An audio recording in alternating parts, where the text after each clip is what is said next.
All right, y'all, so I did finish polishing it and stuff, so I'm gonna show y'all the outside of it here in a minute. I did do a couple clips. I didn't record anything really of me polishing it, but if you ain't new to the channel, man, I've been polishing cars for like years at this point, and I polish up my car like every year and a half, if not every 2 years. So when I had my Charger, I polished it at least 2 or 3 times already. When I had my Dodge Journey, I polished it twice when I had it. But I polished this car, and guess what happened? I'm blaming this one on Toyota. Obviously this is metal, this is aluminum or whatever.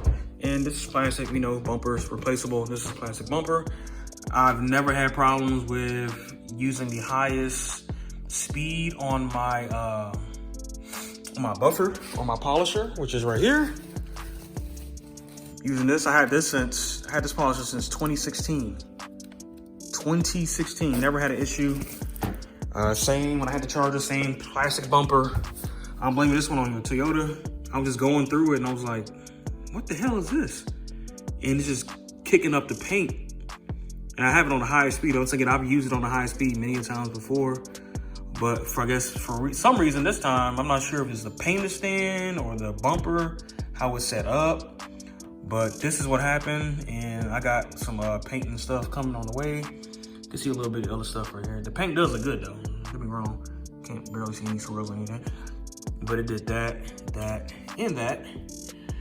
So what I had to do on the other side, or when I finished it, I had to put it on the lower setting, which I still buffed out most of the scratches and stuff. This is, I did get still most of it, got most of it smoothed out. So this is how you know I did my job, smoothed out. You don't hear any scratches. This is the thing, but this is what you should hear if your paint isn't good. This is what you should hear when your paint is good. Barely anything. So you got right there, I did it right there, and I also did it right here. I was like, bro, what the hell? So never ran into a mistake like this before. I'm gonna blame Toyota on this one because that doesn't make any sense. I've been detailing and I've been doing polishing for years, since 2017 or 2016. I've never run into an issue where if I'm going too fast, it melts the paint or it chips it off. That doesn't make sense. So that's a Toyota problem. Like for real, that's a Toyota problem. That doesn't make sense. That doesn't make sense. But other than that, man, I'm gonna show you the outside and everything like that. I just wanted to show that part first, but everything else does look good. I'm still in the garage right now. This isn't the best, but I got it. I mean, it still looks way good compared to what it was. What the hell did I run? Oh, okay, this is the show. But it does look good. This is like the worst spot of the whole car. And I did record this before I even, way before I did it, but way better. Still a little scuffy, I guess, but way better. It was like scratch central right here. But make sure y'all go subscribe to the channel. Let's go into the video.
hard for me.